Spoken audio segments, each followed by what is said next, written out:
నేను రంగప్పల తోటలో కాయలు బిక్తే నీకేమి, గంగప్పల తోటలో కాయలు బిక్తే నీకేమి?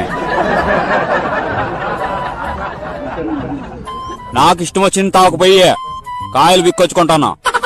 అట్లా దొంగతనంగా పోయి కాయలు విక్కరాకూడదురా పోయా, చెప్పేది అర్థం చేసుకున్నావా? ఆ గంగాధరకి రేగితే మనిషి కాదు వాడు. వాళ్ళ తోటలకు పోయి నువ్వు కాయలు విక్కొచ్చినావా, వాడిని సిక్కినావు అంటే ఒంగబెట్టి వాతలు పెడతాడా. దానికే నువ్వు 100-150 పెడితే 3 కేజీలు 4 కేజీలు జామకాయలు వస్తాయా. బజార్కి పోయి తెచ్చుకోవచ్చు కదా నువ్వు జామకాయలు కావాలంటే దుడ్లు పెట్టి తెచ్చుకొని తిను. అట్లా దొంగతనాలు చేయకూడదు. పోలే చెప్పినావు లేప నీతి మాటలు నువ్వు.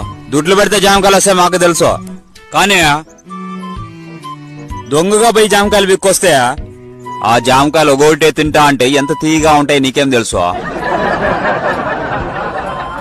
1000 రూపాయలు పెట్టినా కూడా దొంగతనం చేసుకొచ్చిండే జామకాయలు అంత తీగా ఉండవు కొనుక్కొచ్చిండే జామకాయలు. లే అప్పయ్యా చూడు ఎవడే చెప్తాను, నువ్వు జామకాయలు దొంగతనం పోయి ఎవరికనే సిక్కినావు అంటే మళ్ళీ